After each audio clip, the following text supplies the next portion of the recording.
Skirala batasya kanarala basyaka pakata kata karala basyaka nama. Terima kasih Bapa untuk segala kebaikan-Mu dan kemurahan-Mu. Hari ini Tuhan kami masih bisa bersama-sama untuk mendengar pesan video ini ya Bapa. Kiranya umat-Mu yang mendengar dan melihat pesan video ini semakin dikuatkan, tetap bersemangat, tetap percaya, berharap kepada Tuhan, dan imannya tetap teguh dalam menghadapi segala apapun yang terjadi hari-hari ini Tuhan. Bapa, kiranya tangan-Mu selalu memelihara mereka, selalu melindungi mereka, sehingga kasih setia-Mu tidak pernah habis-habisnya melingkupi segala kehidupan umat-Mu Tuhan. Kami hanya percaya, berharap kepada-Mu, semuanya segera berakhir, dan tangan-Mu sendiri Tuhan yang melakukan segala mujizat itu Tuhan. Terima kasih Bapak, terima kasih. Sebentar kami akan mendengar renungan firman Tuhan.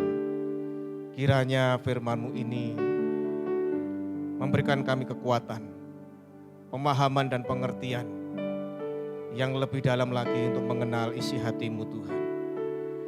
Dan terlebih kami dikuatkan oleh firman ini untuk tetap berjalan di dalam kebenaran-Mu ya Bapa. Di dalam nama Tuhan Yesus Kristus, umat yang dikasih Tuhan, yang disayang Tuhan, yang dicintai Tuhan. Mari kita sama-sama katakan, amin. Shalom. Kabar baik? Kiranya hari-hari ini terus kita tiada henti-hentinya berharap, percaya, dan tetap teguh di dalam iman kita. Tetap kuat sehingga apa yang saat ini sedang terjadi di seluruh dunia itu tetap membuat kita semakin dekat dengan Tuhan, bukan semakin jauh dengan Tuhan. Bahkan hari-hari ini biarlah mesbah keluarga tetap terus saudara lakukan, ibadah di rumah saudara lakukan, karena itu kunci untuk membangun sebuah kekuatan untuk mendatangkan hadirat Tuhan dan memberikan sesuatu kepastian. Karena ketika kita mulai jauh dari Tuhan tentunya kita akan lemah. Iman kita bahkan semakin hari bisa semakin lemah. Saudara, hari ini saya akan sampaikan tentang hidup berjalan bersama Tuhan Yesus. Saudara, hidup adalah sebuah perjalanan. Dan perjalanan itu adalah sebuah proses. Mau tidak mau kita tetap harus melewati sebuah proses. Dan kalau kita baca di dalam Markus 4 ayat 35, ini sebuah gambaran di mana sebuah perjalanan, sebuah kehidupan. Dan tentunya kita tidak perlu takut dalam menjalani kehidupan ini, asal kita selalu bersama dengan Tuhan.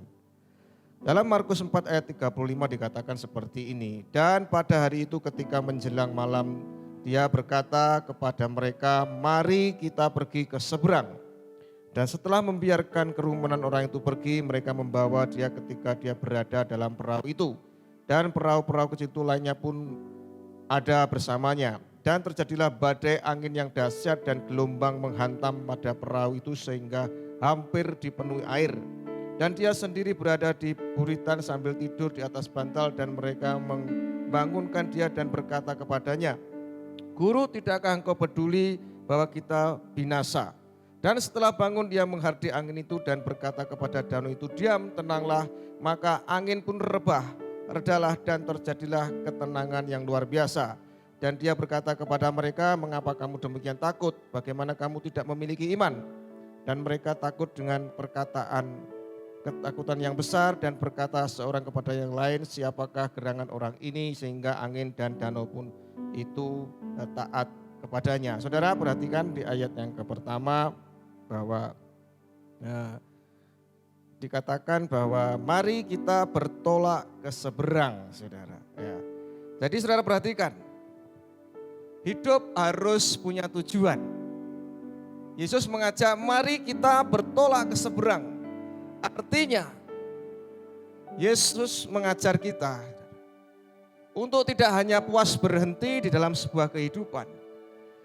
Karena ketika hidup kita tidak punya tujuan, maka saudara tidak akan pernah mengalami hal-hal yang saudara tentunya ingin saudara alami dalam firman Tuhan. Misalnya saudara mau ke Jakarta, ditanyai. Ada orang bertanya, kenapa di Jakarta mau apa? Saudara tidak tahu menjawab apa-apa karena tidak punya tujuan apa-apa. Nah, saudara perhatikan di sini. Yesus mengajak murid-muridnya bertolak ke seberang. Dan tentunya di seberang saudara kalau baca di ayat pasal yang kelima. Di situ ada orang yang kerasukan setan. Ya kan itu kan di Gerada itu saudara. Ada kerasukan setan ya legion itu saudara perhatikan. Di seberang di sana itu masih banyak orang-orang yang membutuhkan pertolongan. Oleh sebab itu saudara perhatikan ketika Yesus mengajak muridnya untuk ke seberang. Di tengah perjalanannya ada badai. Dalam tujuan hidup saudara yang ingin saudara capai, pasti di dalam setiap perjalanan ada sesuatu proses. Dan proses yang dialami ini adalah badai, saudara, kan begitu. Yang dialami murid-muridnya adalah badai. Tapi tentunya saudara perhatikan, di Galilea itu kan dikelilingi 3 gunung, saudara. Gunung Libanon, Gunung Syria, dan Gunung Israel. Jadi seperti tempurung itu, saudara. Oleh sebab itu ketika ada badai, pasti besar badai itu, saudara. Karena anginnya terkurung di dalam tiga gunung itu. Memang panjangnya itu 25 km Galilea itu, saudara. Tapi perhatikan, begitu angin badai menerpa yang luar biasa. Tapi ketika berjalan bersama Yesus, maka semuanya dapat terlewati. Oleh sebab itu perhatikan baik-baik. Hari-hari ini tuh saudara, begitu apapun isu-isu, berita-berita apapun, saudara. Intinya ketika kita tetap berjalan bersama Yesus, kita tidak perlu takut. Kita tidak perlu khawatir. Karena saya percaya setiap perjalanan proses kehidupan kita, Tuhan sudah sediakan sebuah fasilitas yang namanya mujizat. Oleh sebab itu kita tidak perlu takut, tidak perlu marah, tidak perlu khawatir ketika saudara sedang menjalani suatu proses kehidupan. Karena Tuhan itu sudah sediakan sebuah fasilitas yang namanya mujizat. Jadi mujizat itu adalah fasilitas.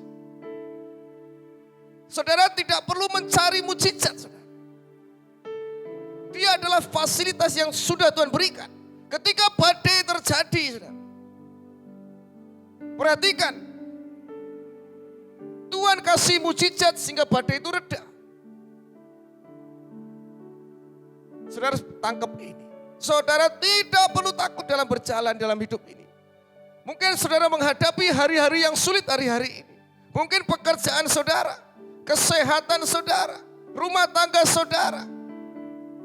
Bahkan gereja saat-saat ini juga mengalami masa yang sulit. Tapi saudara perhatikan, Tuhan sudah menyediakan sebuah fasilitas, yaitu mujizat. Oleh sebab itu kalau kita hanya mencari mujizat hidup ini, saudara, itu kita namanya manusia yang bodoh, saudara. Manusia yang bodoh. Saudara akan tidak pernah mengalami sesuatu yang luar biasa hubungan dengan Tuhan. Karena yang saudara cari bukan Tuhan Yesusnya, tapi mujizatnya. Bangsa Israel gagal masuk tanah Kanaan, tanah perjanjian karena apa? Dia hanya fokus kepada mujizat. Setiap ada masalah, dia pasti larinya minta mujizat. Larinya minta mujizat aja, saudara. Tapi dia tidak mencari si pembuat mujizat. Harusnya kita mencari si pembuat mujizat. Itu yang lebih utama. Kita baca dalam 2 Petrus 1, saudara.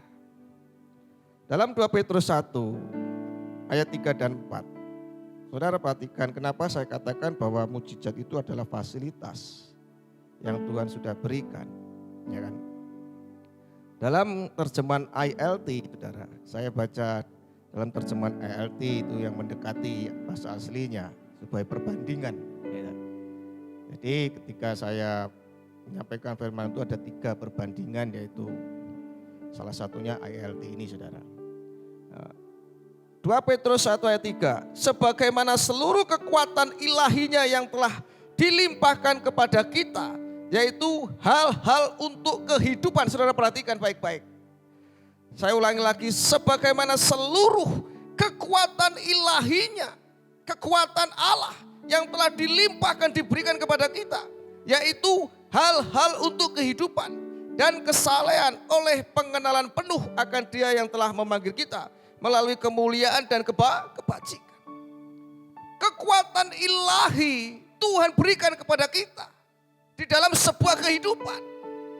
Oleh sebab itu saudara, kalau saudara tahu rahasia ini, apapun yang terjadi saat ini, dalam proses kehidupanmu, dalam perjalanan hidupmu, saudara tidak perlu takut. Karena Tuhan sudah berikan fasilitas, yaitu mukjizat. Itu pasti terjadi saudara, asal saudara bersama Yesus. Nah ini saudara perhatikan baik-baik. Pasti semua terjadi. Karena itu semua fasilitas yang Tuhan berikan. Jadi kalau saat ini saudara sedang dalam proses, jalani saja saudara. Jalani terus bersama Tuhan, saudara memuji menyembah Tuhan, semakin dekat dengan Tuhan. Pasti saudara akan sampai ke seberang, saudara. Amin. Saudara akan sampai ke seberang. Saudara tidak perlu takut. Saudara kalau saudara hanya ingin mukjizat terus dalam hidup saudara, saudara tidak akan menjadi orang Kristen yang dewasa. Adanya hanya meminta, meminta dan meminta. Itu saudara. Anak-anak kan serba meminta, kan begitu kan. Tapi orang yang dewasa, saudara harus percaya bahwa Tuhan itu memberikan segala fasilitas, yaitu mukjizat. Oleh sebab itu ketika saya melayani Tuhan, saya selalu enjoy saudara. Kenapa? Saya percaya, saya punya keyakinan, setiap apa yang saya kerjakan, mukjizat itu tidak pernah jauh dari saya. Karena Tuhan itu sudah sediakan untuk fasilitas kehidupan. Ya. Ada beberapa hal ya saudara, supaya kita berhasil di dalam perjalanan hidup kita saudara. Ini saya ada beberapa hal, 5 hal saudara, supaya kita itu berhasil dalam perjalanan hidup kita. Ya. Yang pertama, hidup berjalan sesuai dengan panggilan Tuhan. Saudara harus berjalan di mana Tuhan panggil kita, saudara. Kalau kita melenceng dari panggilan Tuhan, pasti hidup kita juga melenceng. Orang yang melenceng dari panggilan Tuhan, pasti akan meleset dari sasaran, pasti akan menyimpang. Saudara, saya tertarik dengan Kejadian 12 ayat pertama. Kejadian 12 ayat pertama itu kisahnya tentang Abraham. Saudara perhatikan baik-baik Abraham. Ketika Abraham dipanggil Tuhan, dia ada di Ur Kasdim. Orang tuanya adalah pembuat patung, penjual patung. Abraham jelas hidup luar biasa, berkelimpahan. Tapi saudara perhatikan, memang keluarganya juga penyembah berhala.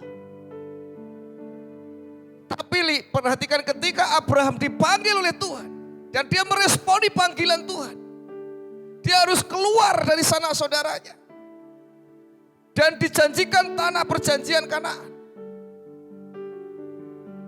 Apa yang dilakukan Abraham, saudara? Dia setia, dia ikuti saja. Dan hasilnya, perhatikan,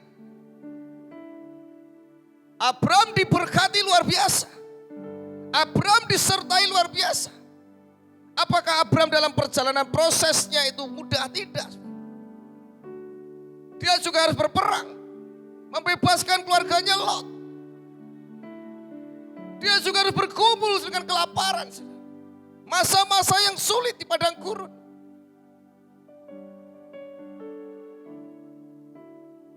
Tapi lihat, janji Tuhan itu ya dan amin.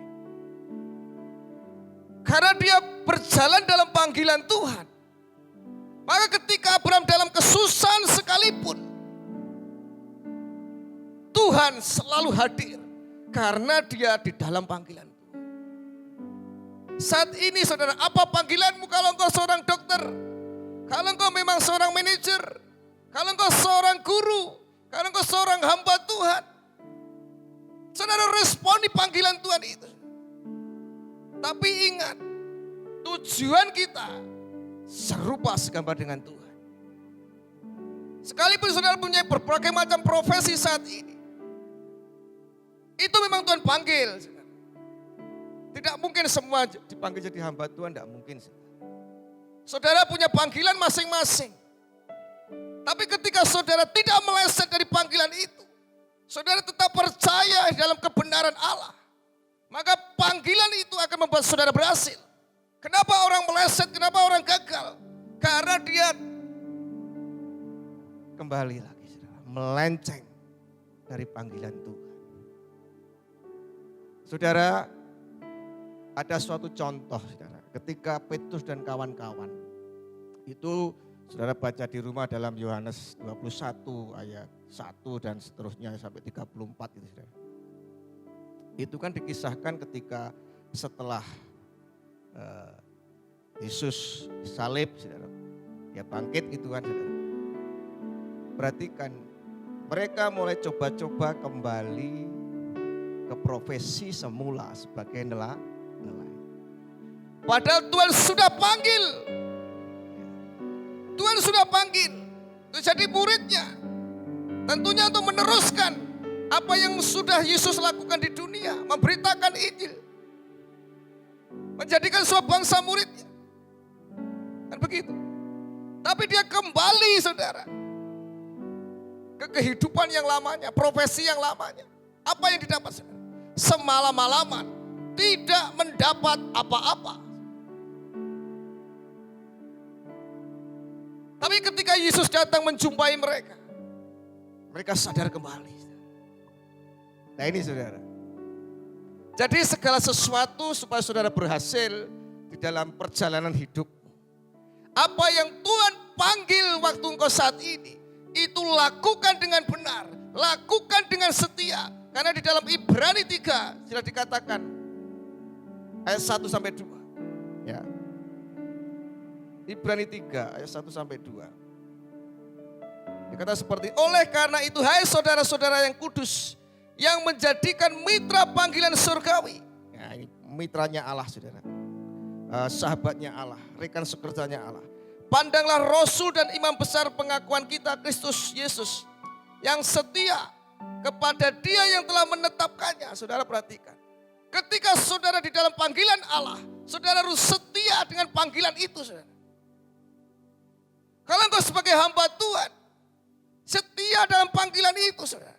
Tidak usah aneh-aneh, tidak usah neko-neko saudara. Cari sampingan kanan kiri tidak perlu saudara. Fokus dalam panggilan Allah.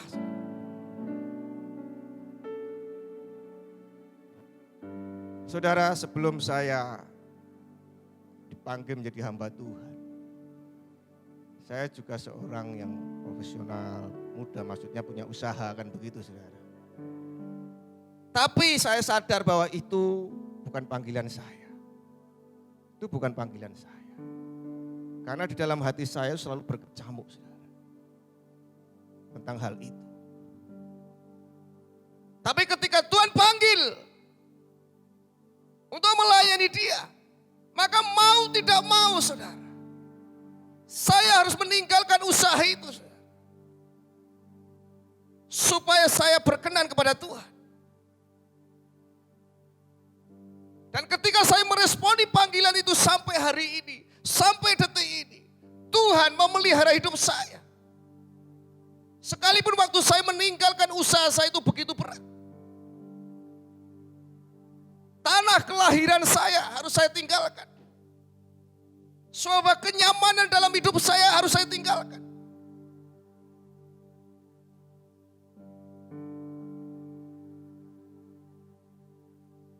Perhatikan baik-baik. Ketika saya dipanggil, saya responi panggilan Tuhan. Bukan hal yang gampang, saudara. Proses terjadi dalam hidup saya. Saya harus menjadi seorang hamba yang hanya sekarang bergantung kepada Tuhan. Proses saya alami dan saya selalu yakin. Fasilitasi itu mujizat Tuhan pasti sediakan bagi saya. Karena saya meresponi panggilan surgawi. Dikatakan sebagai mitranya Allah.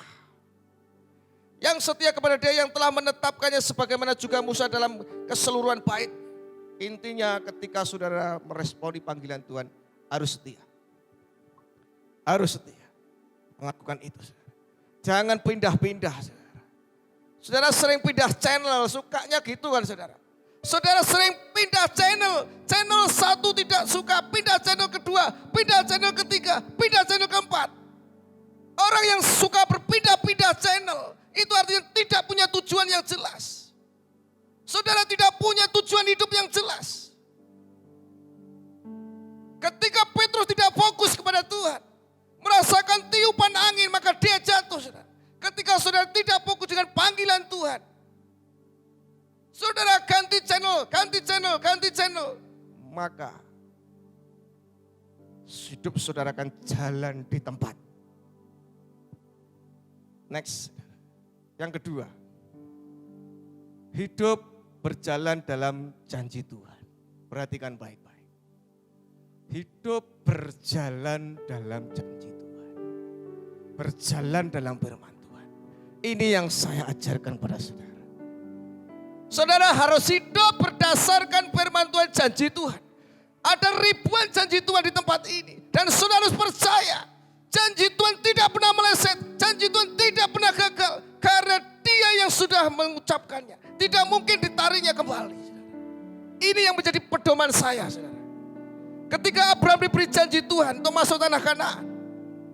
Ketika Abraham diberi janji Tuhan supaya menjadi bapak bangsa-bangsa, banyak bangsa.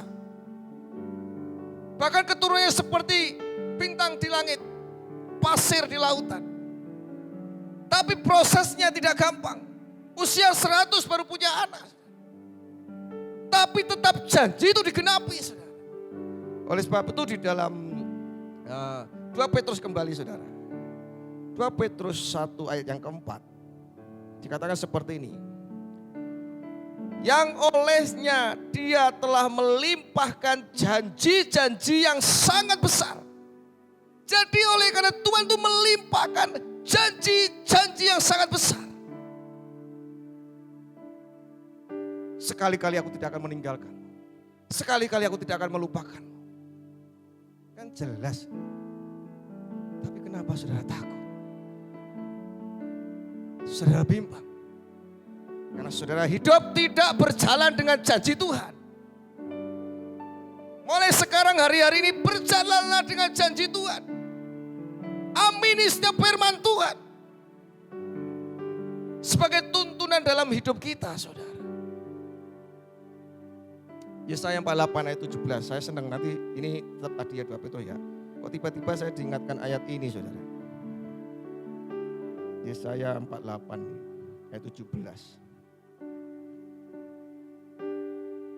Saya diingatkan ayat ini, saudara. Ada yang menarik di ayat ini.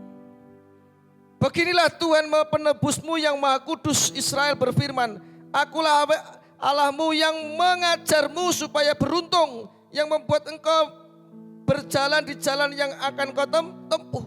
Yang membuat beruntung, yang membuat jalannya, saudara, supaya engkau ditempuhnya itu beruntung, saudara. Firman Tuhan. Firman Tuhan. Jadi membuat jalan kita beruntung, saudara. Itu firman Tuhan, dikatakan beginilah firman Tuhan penebusmu. Yang Maha Kudus, akulah Allah Israel.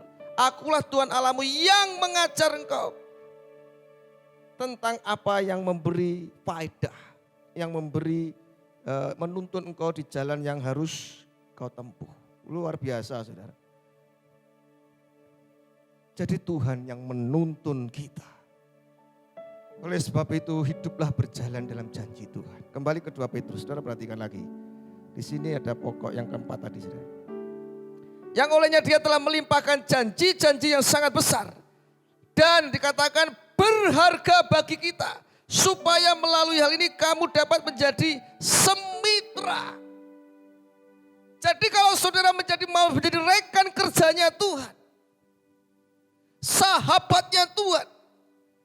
Teman karibnya Tuhan, semitra. Maka hiduplah dalam perjanjian Tuhan. Firman Tuhan. Dari kodrat ilahi karena telah luput dari kebinasaan. Supaya kita menjadi serupa, segambar kodrat ilahi. Jadi berjalanlah dalam janji Tuhan. Saudara sudah berapa lama mendengar firman Tuhan, membaca firman Tuhan? Tentunya sudah banyak janji-janji yang diucapkan. Saudara baca. Itu saudara amini, lakukan, jalani, percaya. Karena firman Tuhan tidak pernah gagal. Kelihatannya lambat tapi tidak terlambat, saudara. Tak ulang lagi. Kelihatannya lambat tapi tidak terlambat, saudara. Kalau khotbah kemarin saya katakan on the way. Kalau doa saudara belum dijawab seketika itu artinya doa saudara sedang on the way. Sedang di jalan, saudara. Karena tenang saja, saudara tidak perlu khawatir berlebihan. Pasti Tuhan sudah kasih mujizat. Karena itu fasilitas. Yang ketiga, memiliki mental pemenang. Nah ini perlu, saudara. Perhatikan nabi-nabi Allah yang dipilih Tuhan. Itu rata-rata pemberani, saudara. Yosua dan Kaleb, Daud pemberani. Gideon yang pertama kali menjadi orang penakut yang tidak percaya diri. Tapi Tuhan buat keberanian, saudara. Simpson, Paulus, murid-murid Tuhan. Loh saudara, jangan khawatir, aku ini penakut loh. Ketika roh Allah ada dalam dirimu, kau akan diberi roh keberanian, saudara. Kalau saat ini saudara penakut, minta roh keberanian sama Tuhan. Gideon juga punya kasus yang sama. Petrus itu pengecut, saudara. Tapi ketika roh Allah menguasai dia, dia punya keberanian. Kalau engkau ingin dipakai Tuhan, di dalam hidupmu dan saudara berhasil dalam perjalanan hidupmu, punya roh keberanian, saudara. Bahkan di dalam Yosua 1 ayat 6 sampai 9 itu diulang 3 kali, saudara. Teguhkan dan kuatkan hatimu. Teguhkan dan kuatkan hatimu. Jangan kecut, jangan taruh hati. Kalau 3 kali kata itu diulang, artinya itu penekanan yang sangat penting, saudara. Kalau saudara menjalani kehidupan ini orang yang lembek, mudah putus asa.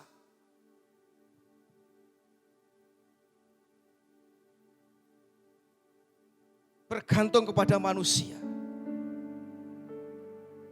Saudara tidak akan pernah berhasil dalam perjalanan hidupmu.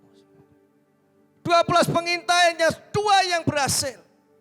Punya keberanian, mental menang. Saudara renungkan, saudara. Tuhan Yesus sendiri mengajarkan dia seorang mental pemenang. Pernahkah dia berkata ketika bangsa Israel dikejar-kejar oleh orang bangsa Mesir, oleh Fir'aun? Pernahkah saudara baca dalam firman Tuhan ketika berperang Daud, Tuhan katakan mundur Daud, mundur Israel? Tidak pernah, saudara.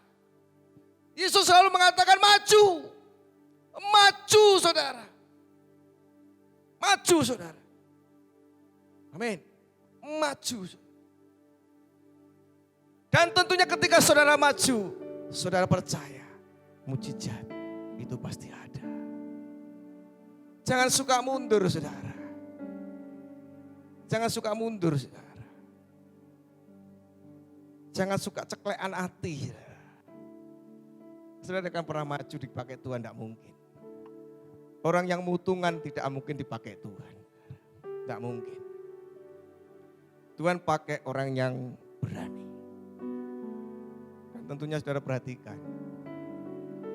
Keberhasilanmu ketika engkau kuat dan teguh, tidak tawar hati. Apapun yang terjadi, tetap percaya, tidak kecewa, tetap bersuka cita. Itu yang Tuhan inginkan, mental seperti itu saudara. Kalau Paulus ingin kembali ke kehidupan lama bisa saja saudara. Tapi dia maju terus sekalipun didera, dipukul 40+1, kelaparan. Bahaya di tengah lautan, 14 hari tidak makan. Bayangkan saudara, bahkan banjir, dirampok, semuanya tidak membuat dia mundur. Karena dia percaya Tuhan membuktikan mujizatnya selalu menyertainya. Fasilitas yang dia berikan, Tuhan berikan kepada Paulus tergenapi. Dan Paulus berjalan dalam janji Tuhan. Sebab itu dia mengatakan kalau yang kusembah tidak bangkit, maka sia-sialah kepercayaanku. Saudara perhatikan, dia berjalan dalam janji Tuhan Paulus itu saudara. Jadi berjalan dalam janji Tuhan itu penting. Yang ketiga, mental pemenang. Saudara baru di gereja tersinggung, sesama pelayanan, pindah gereja, itu bukan mental pemenang saudara. Saudara tersinggung firman Tuhan, pindah gereja bukan mental pemenang saudara. Saudara punya masalah dalam keluarga, cerai itu bukan mental pemenang saudara. Saudara ganti pasangan saudara belum tentu sebaik yang pertama saudara. Saya katakan orang yang bercerai itu orang yang bodoh saudara. Karena belum tentu yang pertama, yang kedua ini sebaik yang pertama. Bukan menambah solusi tapi menambah masalah. Oleh sebab Tuhan suka yang setia. Ulang lagi. Tuhan suka yang setia.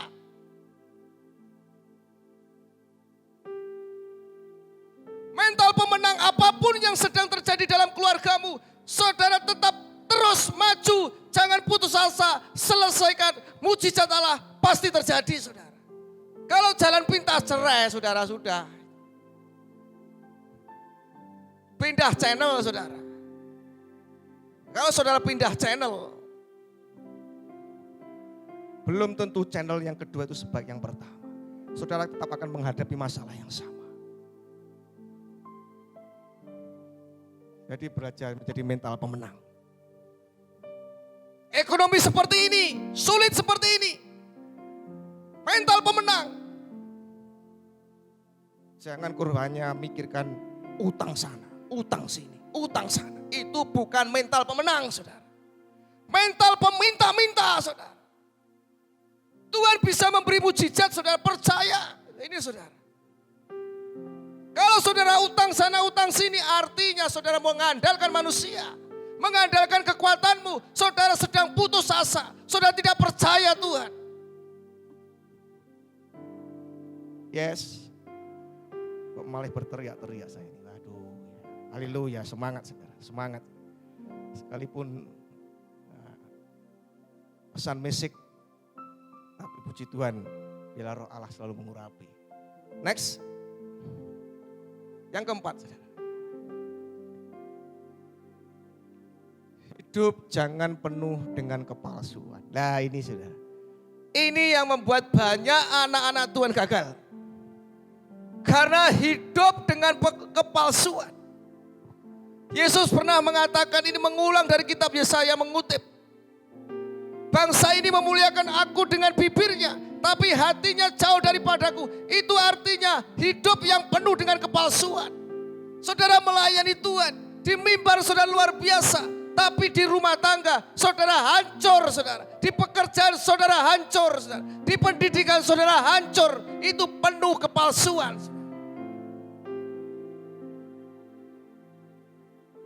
Iralaba syakata-kata. Sikiralaba. Tuhan tidak pernah mengajarkan seperti itu. Bahkan Paulus mengatakan dalam suratnya, engkau adalah suratan yang tertulis, yang terbuka, saudara. Jadi jangan penuh kepalsuan. Saudara melayani Tuhan, berkhotbah, tapi tidak sesuai dengan apa yang saudara sampaikan. Itu kepalsuan. Hal yang paling sulit dalam hidup saya adalah melakukan yang saya khotbahi. Itu yang paling sulit. Dan mengkhotbahkan apa yang saya lakukan itu paling sulit, saudara. Tahu lagi, saudara. Hidup yang paling sulit bagi saya seorang hamba Tuhan. Melakukan yang saya khotbahi, saudara. Dan khotbah apa yang saya lakukan itu paling sulit, saudara. Karena tidak boleh ada kepalsuan. Kalau saudara dalam kepalsuan namanya nabi palsu. Dan saudara tidak akan pernah bertahan lama dalam hidup saudara.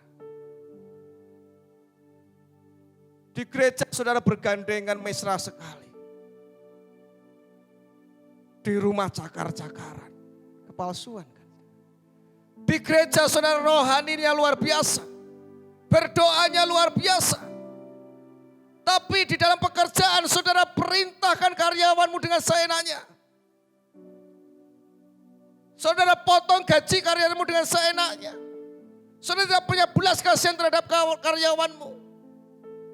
Itu kepalsuan, saudara. Saudara bentak-bentak. Itu kepalsuan.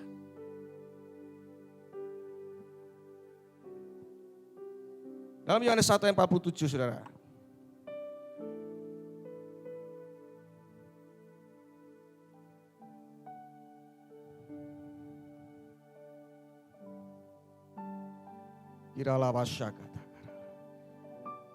Kata Filipus kepadanya, mari dan lihatlah. Yesus melihat Natanael. Kepadanya lalu berkata tentang dia, lihat inilah seorang Israel sejati. Tidak ada kepalsuan di dalamnya. Sudah lihat. Orang yang dikatakan sejati, murid Yesus yang sejati. Anak Allah, anak Raja yang sejati. Orang yang hidupnya tidak ada kepalsuan. Apa adanya bukan ada apanya, saudara. Saudara melayani tulus. Jangan moto duiten, saudara. Jangan dinilai dengan uang. Itu palsu, saudara. Melayani itu penuh pengabdian.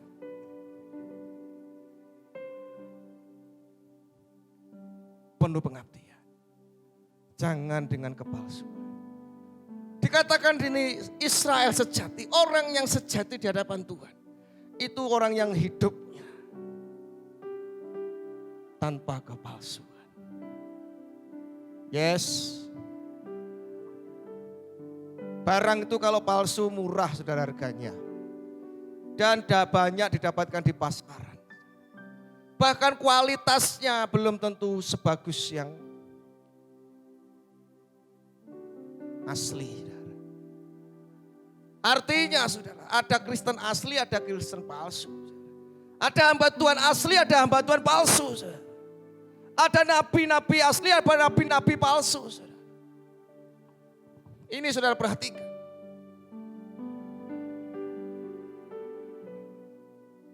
Orang yang sejati. Njobo jero padha. Ati karo sing diomongke padha. Kelakuan sing dilakoke padha. Itu tidak perlu kepalsuan. Mari saudara, hidup di dalam Tuhan.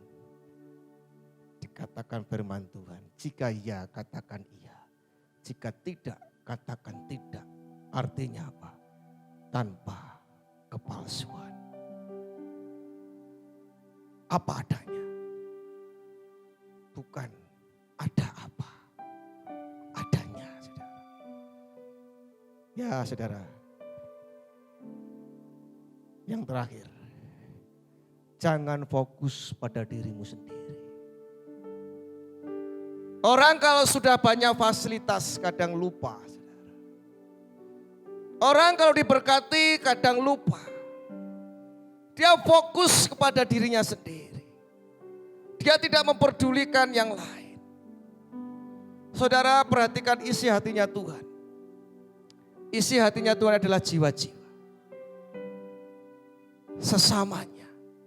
Oleh sebab itu saya katakan, orang yang memperhatikan jiwa-jiwa, orang yang memperhatikan sesamanya, hidupnya pasti diberkati, saudara. Karena apa? Itu isi hatinya Tuhan. Bapak dalam Lukas 10:30-37 itu tentang orang Samaria yang baik hati.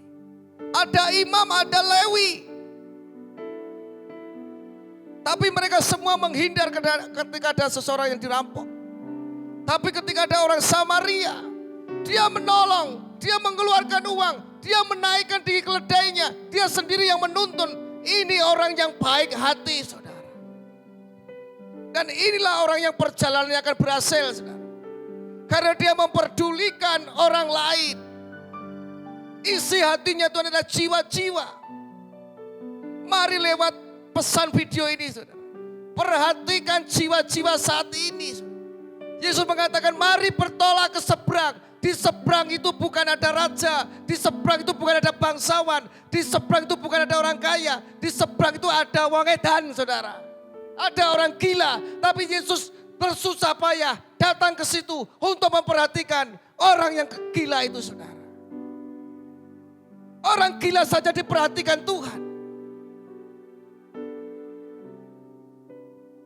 Sampai segitunya Tuhan itu, saudara. Harus melalui badai untuk ke situ, saudara. Harus melalui badai untuk ketemu orang gila itu.